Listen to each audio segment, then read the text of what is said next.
Hi, welcome back to the State of the Nation. I'm your host, Mike Sham. Just before the national elections, which were held in May of 2024, we had discussions with many of the leaders of the parties, some of the big ones, some of the smaller ones, all of them. And one of the more impressive interviews we had was with Mr. Vuyo Zungula, who is the leader of the African Transformation Movement. And subsequent to the election, he remains a figure who is in the news. So we thought it's a good time to get him back because there's much to discuss. And it's a big welcome back to Vuyo Zungula. Vuyo, welcome back. Thank you so much for having us. Yeah, so the elections came and went, and we were discussing earlier off air the vagaries of the number, because numbers and how it translates to seats, but you just about doubled your number of votes. You had 70,000 in 2019 and 130,000 this time, but somehow you still end up with just 2 seats, eh? Yeah, it's the system, how seats are calculated in proportion to the votes, and how the 400 seats in Parliament were divided into 2 has had an impact in terms of the overall seats that we have in Parliament. But you've put those 2 seats to work, and you are a man who manages to get your voice heard quite a lot. Yeah, which is very important. It's what we've been saying, that even if a party's got 1 seat in Parliament, they need to take themselves seriously, not to shy away from raising uncomfortable truths, because the people that voted for you, they did not vote for you to be led by other parties. Use your voice in Parliament and represent the people. Yeah. Now, there were also a couple of other issues, if I could put it that way, or things around your particular party. If we go back to the pre-2019 times, there was talk of ATM being a Jacob Zuma vehicle, right? Yeah. That wasn't helped by the fact that you had the leader of his foundation, Mzwanele Manye, as one of your members. And everybody was waiting for the move of you into Mkhonto Wesizwe. What happened? Didn't you get the email? Didn't you get the invite? No, it's quite a shock that even in 2024, we're still speaking about something that was an allegation in 2019, which has not been backed up by any form of facts or evidence. You'll also recall that even the ANC, because this was in the public domain, the ANC instituted an inquiry which was led by Dr. Frinjinwala, which found that none of the ANC leaders had any hand in the formation or the running or the intentions of the ATM. However, such things rarely make it to the media, because media loves sensation. So when the truth comes out, the media is not really interested in that. But when there's something that is sensational that will get people talking, then trust the media to actually propel such news. To be fair, by having somebody like Mzwanele Manye as part of your team, that raises all kinds of questions, doesn't it? Not really, because again, if you're a party that wants to transform the country, you want to build the country, any person that does have capacity to contribute, you must welcome each and every person. There will be allegations about many people. Look now in the GNU that we have, there's many allegations about people serving in cabinet, but that is not stopping the president from appointing such people. Some people that are serving in cabinet are ex-convicts, but now the media is not using that as a benchmark to discard some people. So that is the kind of hypocrisy that we find, to say if maybe a person is aligned in terms of the views, maybe to the dominant voices, then they are going to be allowed to serve. Their past is not going to be brought up. But when other people are part of other parties, then constantly there's a reminder to say, this is what has been alleged about you. And what's funny is that you're going to have people that have got allegations for more than 5 or 10 years, never an arrest or a prosecution, or let alone having a sentence, but still the media is going to drive a narrative that we need to discard such people. Yeah, because we still got a number of people there that that have got some fairly meaty allegations from the State Capture Commission Yeah. that are serving.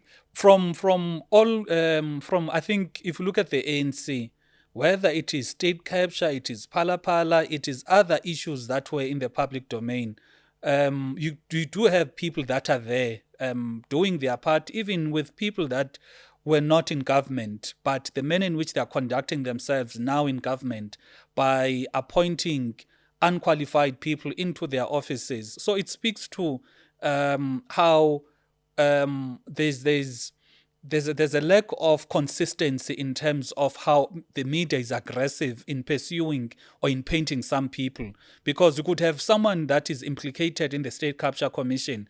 If they belong to the right side in terms of our politics, then the media will speak less about them. But if a person happens to be in the wrong side or has wrong views, then the media will speak harshly against them. So it's up to the politicians to actually correct this anomaly, instead of being allowed or to be dictated by the media as to who to take seriously and who not to take seriously. Okay, so the big feature of the election was the emergence of Mkhonto Wesizwe. We mentioned the fact that there was rumors all those years ago, but certainly your big power, your big support base is in rural KZN. Eastern Cape. In the Eastern Cape. Mm-hmm. You have had a good relationship with the former president. As ATM, or in fact, as ATM and myself, we personally, I've never had any relationship with President Zuma. I think I've only met him once or twice. Otherwise, there is no relationship that we can say that I go a long way with him. Mm. But yet you have slotted into, what is it called, the Progressive Forces, is that correct? The Progressive Caucus, it is something that informally we had even in the previous parliament when MK was not even there. And when the Progressive Caucus was formed in this parliament, you'll recall that just the day before the swearing in of the members of parliament, there was a press briefing. In fact, it was on the morning. There was a press briefing. There was UDM, PAC, EFF, UAT, and all of those parties. We said we are the Progressive Caucus, and our views is to drive progressive politics. MK was not even there at the time. So yes. MK joined the Progressive Caucus that came about by these parties. MK did not form the Progressive Caucus. Now, I'm very confused. What defines a Progressive Caucus? Because it seems to me that the policies of these parties is anything but progressive. It's regressive. It's 1960s stuff. Okay. Look, when we talk about progressive politics in the context of what we are dealing with as a country, you need to have a transformed country where the economy of the country is not concentrated in very few hands. So it is very progressive to say, with the amount of wealth that we have in the country, let us transform the economy so that the majority can get to benefit instead of the economy being concentrated in few hands. Similarly, we've got mineral resources in our country. Again, it is an anomaly whereby the citizens of the country are not the real beneficiaries of the mineral resources. Go to the Middle East, you find that when you go to Saudi Arabia, when you talk about the quality of life for the people in Saudi Arabia, it is a case whereby it could be benchmarked or based on the amount of the minerals, which is the oil they have. But come to South Africa, go to a mining town, there's going to be a mine here, then there's going to be a community just close to the mine. But the level of poverty and despair that we find in this community, it has become something that is normalized. So when we are saying that the mineral wealth of the country must really tangibly benefit the citizens, it's very progressive. When we're saying that the economy, there's enough money and there's enough wealth for all people in South Africa to share. However, the problem is that we've got very few people who are the real beneficiaries of this economy. So when we are spreading this message of saying, let us open the economy so that you do not have the majority only working the jobs that could be done by anyone, but rather let us have the majority being the beneficiaries of the economy. There's going to be the allegation that is regressive. Perhaps it is regressive to people who do not want us to share, but for people who know that it is not sustainable to have these high levels of inequality that will, because if you're going to have high levels of inequality, poverty, and unemployment, there is no other way to actually change that besides progressive politics, which is to transform the economy, because it is not sustainable. You'll recall that from time to time, there's instances whereby people in their respective communities, they loot. If there's a truck there that is delivering whatever goods it is delivering, it's bound to be looted, not because they are criminals, just because they are hungry. So for us as progressives in our country, who are saying that to avert any form of instability in our country, let us transform the economy so that people can get to share, so that we do not have people who are going to resort to violence simply because of poverty and hunger. So now explain to me how that transformation would happen. Transformation would happen in the context of the economy first. The government spending, you have the government that is spending over 80% of its almost trillion rand budget on big business. And the SMMEs... No. They're spending the bulk of their money on salary. They're spending, when it comes to the amount that they are spending on the companies or the contracts or the tenders, majority of that money is going to big business. Now, our view is to say, if you are wanting to transform the economy, what you must do is that you need to get SMMEs and cooperatives to be the real participants in the economy by making sure that, number one, you set aside all contracts and government tenders below 10 million rands to SMMEs. Because if you're talking about SMME, there's an SMME that will be operating in East London, but there's going to be a different SMME that is going to be operating in Mosina. But if you are talking about big business, Bidvest, whether it is competing for government contracts in East London or Messina, it is the same company.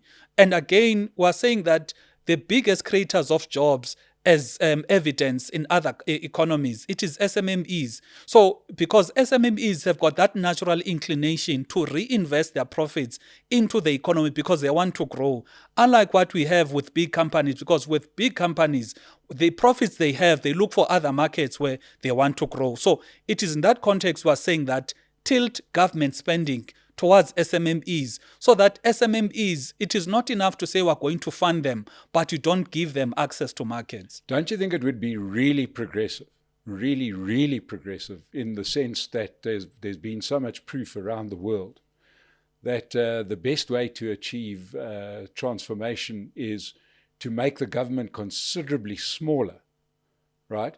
And to cut down the tax burden on those same SMMEs, cut down the miles of red tape that they have to wade through in order to do business, and to create a more viable economy for everybody. Wouldn't you say that is a better way to transform than to say, no, let's keep this monolithic government in charge, making it almost impossible for SMMEs to do business, and let's just chop up the pie a little bit different, which ends up in exactly the same place it always ends up, and that's in corruption with those who are politically connected.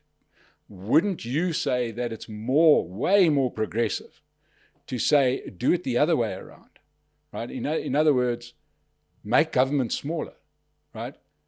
Because government is a highly inefficient user of capital, whereas the free market, the market out there, individuals and business, are way more efficient users of capital. Wouldn't it be really progressive to say, let people think for themselves and trade for themselves without this burden of layers of bureaucracy? If you want to transform the country, you need to have a government that is really having the capacity to lead the country towards prosperity. And to do that, you need, firstly, to build state capacity and not to take the responsibility of providing decent life for the citizens to the private sector. And then the second thing, when it comes to the economy, yes, we agree on the issues of cutting the red tape, dealing with the issues of bureaucracy, etc. However, if you are going to have 3 trillion that is in the hands of government, government on its own must realize, in fact, must take it upon themselves to say, put aside how people are trading amongst themselves, whether there's going to be a dominant company out of the private trade, but the amount of money that is in the hands of the government, let us productively and be intentional about using it to an extent of transforming the economy so that the people that are not participants in the economy, through the amount that is in the hands of the government, were able to redistribute the wealth to such people. Never mind what the people are doing on their own based on the private trade, but at least the funds that are that are under the control of the government, let us ensure that we strategically use those funds to redistribute the wealth. Unlike a case whereby the private sector trade, it is also tilted towards big business. That is why almost all industries are dominated between 5 and 7 companies. Now, government on its own needs to say, in order to transform that, let us be intentional about the money that we as government, we have control over. What people do because the government cannot force trade between 2 companies. However, the government can direct the trade, can direct the usage of the funds under their control. So when we are saying that, let's focus on the amount of money that is in the hands of the government, use it objectively for the sole intention of transformation, instead of wanting to wait for the private sector to transform itself. You do realize that all of the money that the government has been taken out of the pockets of the private sector by taxes, which is something that is happening all over the world, yes. Which is something that even those companies should realize, that the taxes are not a favor, because the government is the one that is creating conditions for those companies to actually make money in the country. It is the government that is responsible for ensuring that there is infrastructure, which is roads, for ensuring that there is peace and stability by having law enforcement. So when these companies are trading, they are trading simply because the government has created good conditions for them to trade. Well, I would say that the government's created terrible opportunity for people to trade, because you mentioned those things that the government's meant to be provided with our tax money, which are roads, electricity, water, peace and safety and security. And there's a fail in just about every one of those columns. That is why we need... what I'm saying is, wouldn't you say that the job of government isn't to try and meddle in the affairs of the private sector, but to do their job? Their job, which includes the transformation of the economy, because a government needs to deal with all the problems that we face in the country. The issues of the infrastructure, it is a problem they need to correct. The issues of corruption, it is a problem they need to correct. Whether it is the issue where we face now of water scarcity, they need to correct that. Similarly, it's with not load water shedding. Scarcity. Sorry, can we just correct that? Because it's not water scarcity. Okay. It's infrastructure. We've got the water. We've had the same water we've ever had. Okay. Right. What we've got is a complete failure on delivery. It's not a problem of it's not raining. Okay. Right. You know what I mean? The water's sitting there. It's just suddenly there's an engine, a motor that's blown between here and there, or a pipe that's been stolen. Yeah, indeed. Including the issues of load shedding. Yeah. They need to correct whatever problem, including the problems of inequality, of unemployment and poverty, which will not be solved by the private sector, because the private sector, their interest is not to deal with those problems. So the government needs to utilize whatever mechanisms, including legislation, because even the apartheid government, that's what they did. They did not just wait for the private sector or put their hopes on the private sector. The apartheid government enacted laws which suited their political objectives or agendas at the time. So what we're saying as the progressive is to say, under this environment that we're living in as a country, I'm not saying that the infrastructure is not a problem or the issues of crime are not a problem, but we're equally saying over and above such problems, the problem of the inequality, unemployment, and how the economy is structured in very few hands, it is a problem that can only be dealt with by the government and not the government saying the private sector will do. Because look at, for example, some of the laws progressive laws that we had from 1994. Because even the workplace in 1994, it was 100% white. Black people could not work in some areas. The private sector on their own did not, out of their own free will, actually get black people to be managers, to be employees, to be shareholders. It took a certain level of legislation that actually forced that. So it is clear that the developments that we've had from 1994 up until now, it was largely because of legislation. So that is legislation that is, in other words, government intervention. So even now, government must intervene in the other problems which have not been solved, which is the critically inequality, unemployment, and poverty. So you see that as the problem and not the fact that the government is squandering our cash and not providing the infrastructure that makes it easy to do business. All of those things are a problem. And because all of those things are a problem, we are advocating that when it comes to the issues of infrastructure, the government must step up. For example, we've got a problem now of fake foods, poisonous foods which are sold to people. Yeah. We're actually happy that the government is doing something about it. So what we're saying is that we're not saying there's only one set of problems in our country, which is the economic structure, how the economy is concentrated in few hands. We're saying that the corruption is a problem. The decaying infrastructure, it is a problem. So what needs to happen, you need to have, that's why you've got different departments in government. The Department of Police needs to ensure that when it comes to law and order, they deal with such things. The Department of Health needs to ensure that there are no people that are sold fake products. So we want a case whereby all of the departments are equally working, and when they are working and they are effective in their work, they are going to solve their problems. So we want the Department of Treasury, the Finance Department, to actually deal with some of these sophisticated problems of the concentration of the wealth in very few hands in our country. But I still don't understand how you can give a wonderful synopsis of the problem and end up with that conclusion, like that's the problem. Do you know what I mean? The problem, the concentration is actually is made worse by the fact that we're focusing on an issue that's not really an issue. Because those are big organizations that can bat away any little bit of legislation you bring along. If you're a listed company and you tell me to give 10% of my shares away, sure, I don't know who my shareholders are anyway. If you up it to 20%, sure, I don't know who my shareholders are anyway. You've got to fill in another 75 forms. No problem, I'll hire another lawyer, right? All you're doing is killing small business when you do that. The point we're making when it comes to small business, we're saying that to get small businesses to thrive in our country, set aside certain level of contracts for the benefit of only small businesses. I'll make an example. There was a tender I got exposed to. It was posted, I think, on social media, where it was a government contract in one of the municipalities in Limpopo, where it was worth, I think, R1 million.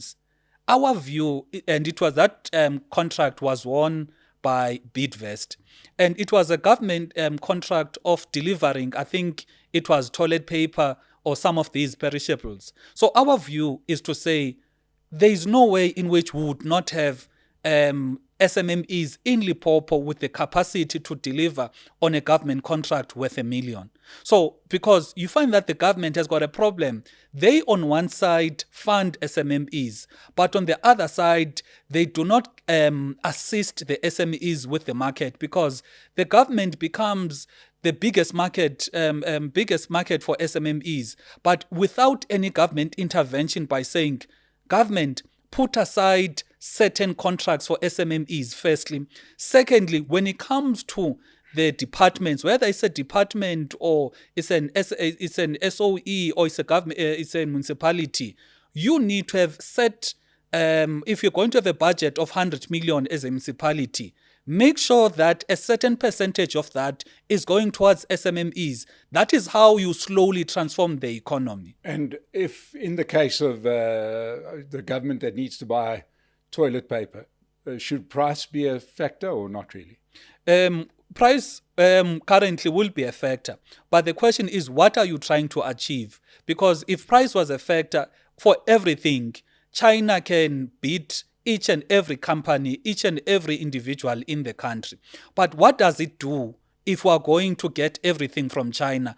It's going to make our economy not to grow, and it's going to make the unemployment levels to go up, because if we're importing everything from China, it means even the jobs we're actually exporting to China. So if you've got a government that has got a vision, they will understand that price cannot be the key determinant factor if you want to correct some of these problems, because if you want to correct these problems, you need to deal with some of the other issues, and not to say you are going to pay very, very high prices. However, you need to be cognizant of the problems as well as the limitations that the SMMEs may have in terms of competing with the bigger established companies, including imports that are coming from China. Now, as somebody that's been very good at holding other politicians to account, what do you make of the situation? You mentioned those spaza shops and the dreadful situation of children being killed by owners that are clearly not complying with the bylaws of the province, in this case largely in Gauteng. But yet the Gauteng province, provincial leadership, is pursuing a case that even a former president dispelled, and that was one of racism at Pretoria Girls, but yet they don't check out the health standards at spaza shops. Where would you stand on that? We can do both at the same time. If there's any issue of... Yeah, but clearly they're not. I'm saying we know we can, but they're not. I'm saying, what do you as a political party say about that? We've got many problems in our country. Like I stated earlier, the different departments that we have require that the department, for example, the department that is focusing on health, to deal with the health issues.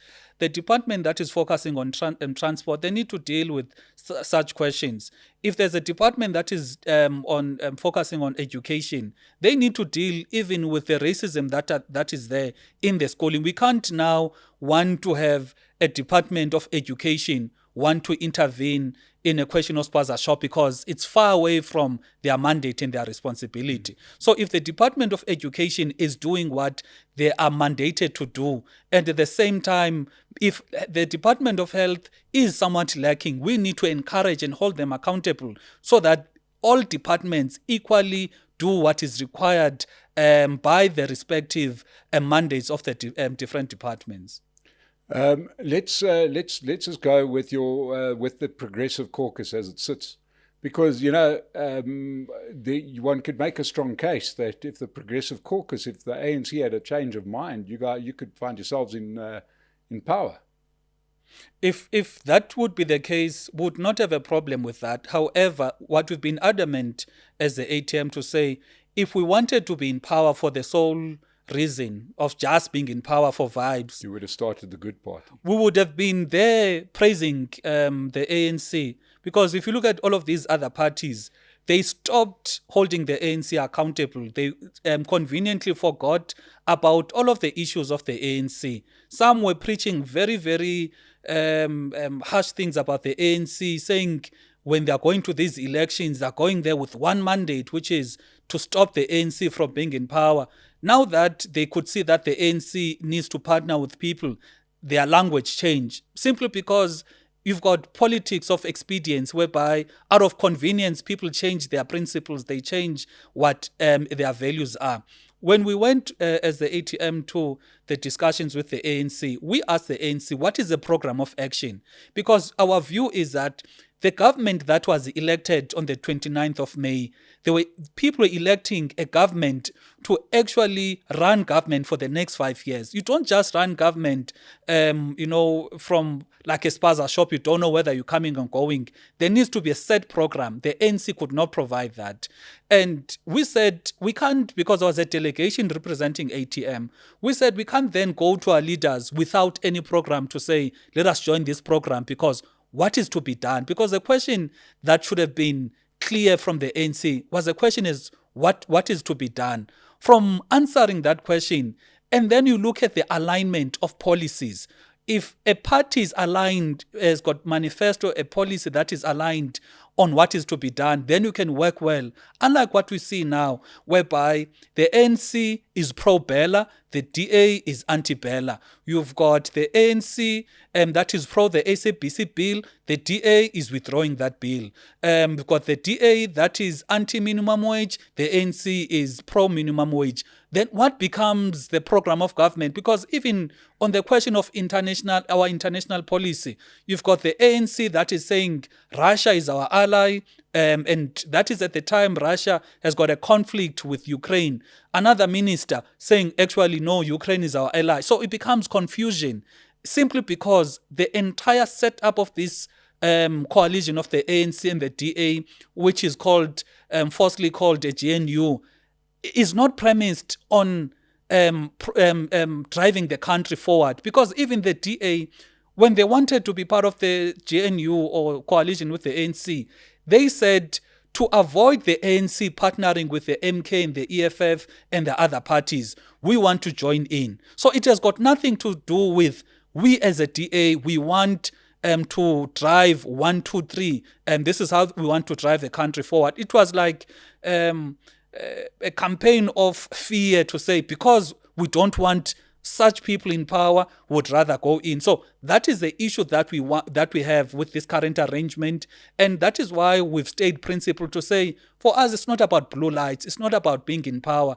That is why we happily took the opposition benches and we are playing a role, a constructive role when it comes to opposition. See, I don't understand this argument that you make at all, because if your policy is aligned, you wouldn't have a separate political party, would you? I mean, you know what I mean? If you were looking for two parties to go into coalition and their policies aligned, then why would there be two political parties? Look, do you understand what I mean? I'm saying you have policy differences with every other party. There's going to be something there. Otherwise, what's your reason for existing? Look at the SACP and the ANC. It's two different political parties, but they've got an alliance simply because there's an alignment. So why is it okay for them to have an alliance, but it's not okay for the ANC and the DA to have an alliance? Do you know what I mean? I'm saying there's the same contradiction. No, it's not. It's not a contradiction, because if you look at the DA, if you're to observe, especially in the Sixth Parliament, the DA has opposed almost everything that has been brought about by the ANC. On paper, the DA, that is why even the leaders of the ANC, they call the DA the ideological enemy, because they believe in two separate things in terms of what should be done. So the context that we're saying here is that if you look at the ACCP and the ANC, they will not necessarily agree on everything, but on the big questions, they do agree. Similarly, some of these parties in the Progressive Caucus would not necessarily agree on everything, but on the big questions, we agree. Now, on the question of this... Who defines what a big question is and what is a small question? You know what I mean? I'm saying this is a convenient argument that I don't see the basis for the convenient argument to say that, yes, we've got our differences, but ours aren't as important as those differences. Those are very important differences. Do you know what I mean? I'm saying you could sit here, we could draw up a list, and you'd see overlap deluxe between the DA and the ANC. And there's points of difference. Much like your party and the next party, you could find those areas. But to say that there's no alignment here, that's absolute nonsense. Okay, let me remind you what I said earlier. What is the problem that we're facing in the country, or what needs to be done in terms of dealing with some of the problems that we face in the country? We spoke about transformation of the economy. Now, if we believe as a party that the economy needs to be transformed, meaning you need to build, in other views, for example, you need to build state capacity so that the state is able to provide decent quality of life for the citizens. However, Party B is saying, actually, no. let us reduce the powers of the state and give more powers of the state to the private sector. It is a big issue that will never make parties to be able to work together, because one is going to lead with the policies to say, let's build state capacity, but the other one is saying, no, let's give capacity and roles of the state to the private sector. So that is why the context of what is big and what is yes, important, but not to the magnitude of blocking people from working together. You know, when the GNU, so-called GNU started, there was a lot of people that were optimistic. And we said, give it time, so that when the real programs and the real work is happening, that's where you're going to see that any coalition of ideologically and policy opposed parties is not going to take the country anywhere. Hence, we see now with the international relations issue, we see now with the with the Bella Act, how the approaches to dealing with the education, it is fundamentally different, precisely because you've got parties that believe in very, very opposed views who cannot find a middle ground. But the facts betray what you're saying, right? And the facts are, in the world, there have been many countries that are successfully run by coalitions. Obviously, the poster child has been Germany, which has been largely in coalition forever, right? For a long time, well-trodden. There's many countries. There's other cases of this. And within those coalitions are people that violently disagree with one another. You can't believe they could be in the same room together, right? Which helps because you kind of get everybody's points of view, right? You know what I mean? We had a coalition where everybody was so apparently aligned for the last 30 years. It wasn't very good for the country, you know, because you mentioned it, the ANC itself is an alliance. This idea of an alliance that needs to be the same ideological family makes no sense, because where has this happened in the world that you've seen a coalition of ideological similars turning into good governance? I've only seen it work the other way. Perhaps you've got some insight into a coalition that hasn't had opposites in the coalition. If we look at how the country was run from 1994 up until now, especially in the first years from 1994, one cannot attribute the failures of the government to the fact that it was an alliance of the ACCP and the ANC. It is other issues like corruption, which was saying that corruption needs to be dealt with. However, when it comes to having a government program... Yeah, but sorry, it was a cozy alliance that you are a big fan of. In other words, we support each other even when we don't support each other because we're ideological samies. It is the same thing that... That's what allowed the corruption. They were, SACP had nothing to say. Blade in Zamani just went and had another bottle of whiskey. He didn't have anything to say about corruption when it was ongoing. He protected Jacob Zuma. Do you know what I mean? I'm saying I don't understand your point. Because if you see Jacob Zuma 2.0 suddenly being this great corruption buster, I don't see it. Okay, let's take what is happening now.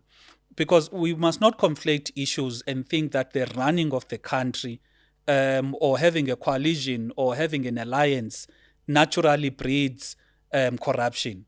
But what we are saying that to run a country with stability and certainty, you need to have a clear program of action that is largely formed by parties that are aligned. So we must not conflate issues whereby to think that when we're speaking about having ideological similarities, that is equaling silencing on corruption. And once you've got opposed parties, then there's going to be people that are speaking out on corruption. Look now, Steenhuisen filled his offices with people who are not qualified. And it took someone not in government to speak out on that. So it's not... yes, but somebody spoke out about it. That not in proves the government. point. Not in government. Yes, even because they can. Because even with other corruption matters, when the ANC was in government, it took people who were outside of government to actually speak out. Okay. So the point that we're making is that on the question of having a clear program of action and delivering to the people, there needs to be alignment, because how do you decide, for example, now, a classic case of the international policy. how do you have one government communicating two different messages? You've got the president saying Russia is an ally.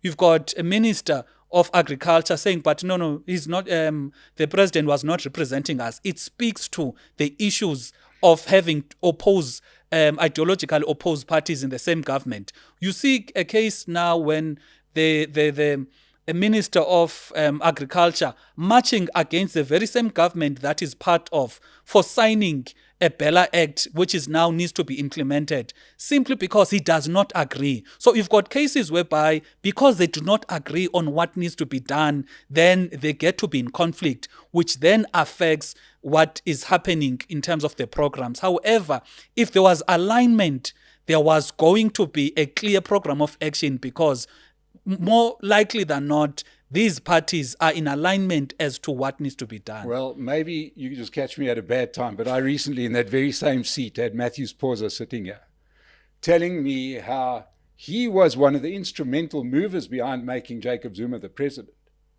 Then when he found out he was corrupt, I said to him, goodness gracious, people had enough time to write books about it, but you only found out afterwards. But good for you. Great lawyer you must have been. But he couldn't bring himself to speak up. So I'm saying that I'd rather have the non-alignment than the alignment that you're so fond of. I think alignment's not a great idea. I want those points. You know, you talk about people pointing out about Steenhuisen's, the people in his office. Yeah, people outside of government were pointing out corruption for the last 20 years. They wrote books about it. They made TV shows about it, right? And what did the government do? They were reliant, so everybody kept quiet and managed to sweep it under the carpet. And now we see that same corruption in the official opposition party, right? So I'm saying alignment is a very dangerous thing, surely. You've got a case now with the DA. The DA, when asked about what is their stand view on Phala and holding the current president accountable, and the utterances of the federal leader or federal chair of the DA said there's no way in which we are going to support an impeachment to the president. That is the non-alignment you're talking about, whereby, again, they're putting aside principle simply because they want to be in power. So you've really picked up the case of Phala, which admittedly needs to be heard, right? What is the crime? What is the crime? Because it seems to me that there are some crimes here. The crime in Phala crime surely is with SARS. Okay. There's few issues when it comes to Phala. The first is that Section 96 of the Constitution actually prohibits the president from being involved in any other form of paid work. Now, we know that from his answers to that independent panel, the president admits there that there was a close cooperation whereby he's a sole member of, and he was directly involved in terms of running that business. He did not need to be in the farm because he could be in America and run a business in South Africa. That is a violation of Section 96 of the Constitution. There's also a violation of Section 34 of PRECA, because Section 34 of PRECA says any person that is in a position of responsibility is duty-bound to report any theft or corruption or fraud that is above 100,000 rands. Now, on that section, it lists who are the responsible people.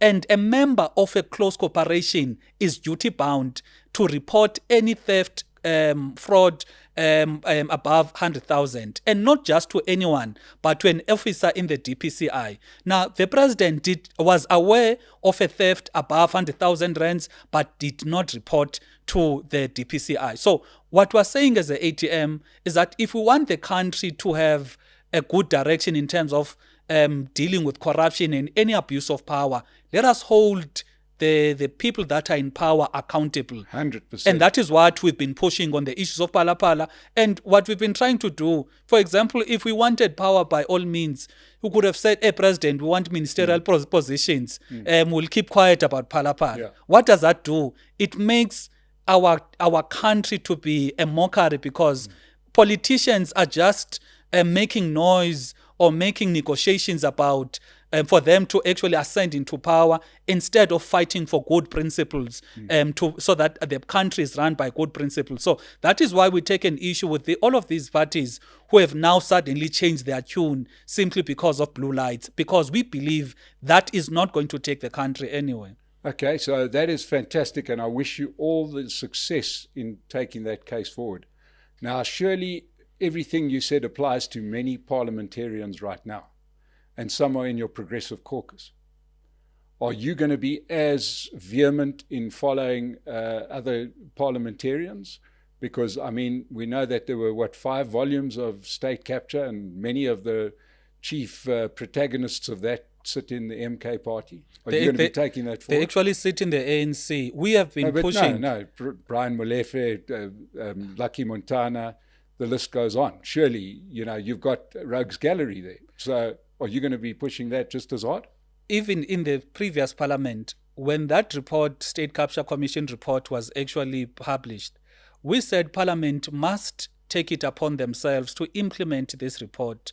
However, the ANC majority has been blocking the implementation of that report. But now they no longer have the majority, and I'm saying there's some people there that have come into Parliament now that have got big question marks surrounding them. Yeah. Right?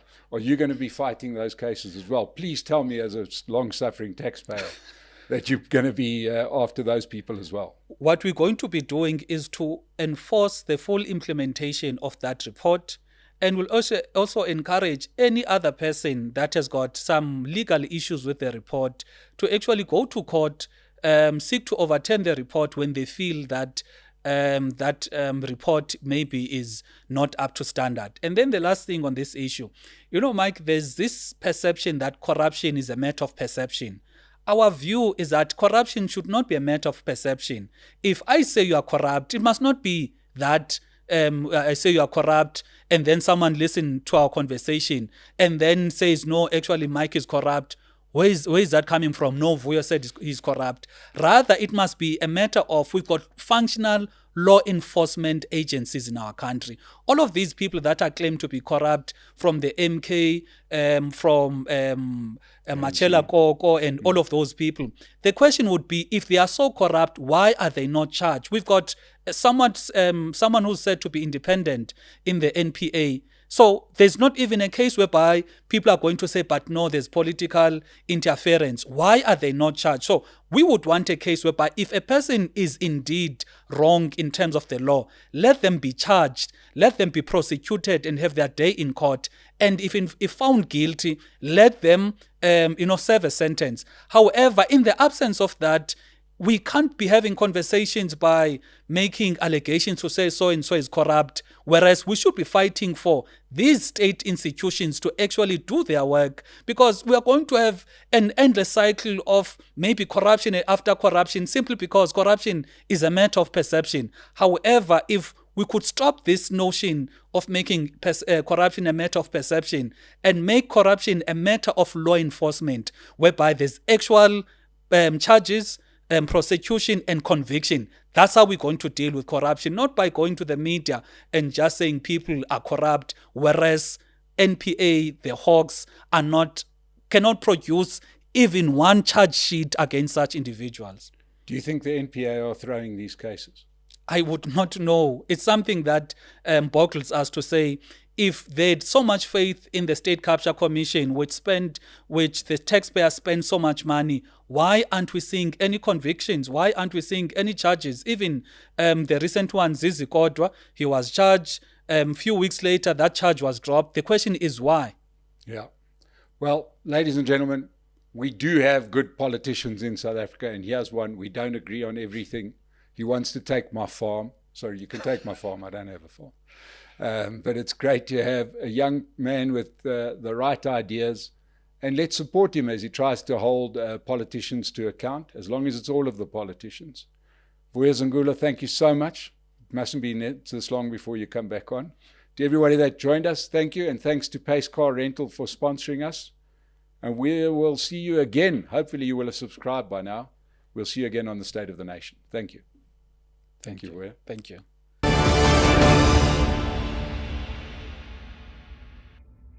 In fact, in 2009, I served on the Portfolio Committee of Police, and I complained about the Zamazamas in the area. And the then chair of the Portfolio Committee asked me about what is a Zamazama. You have high-ranking police and even politicians as part of the network of the Zama Zamas. People are getting away with impunity.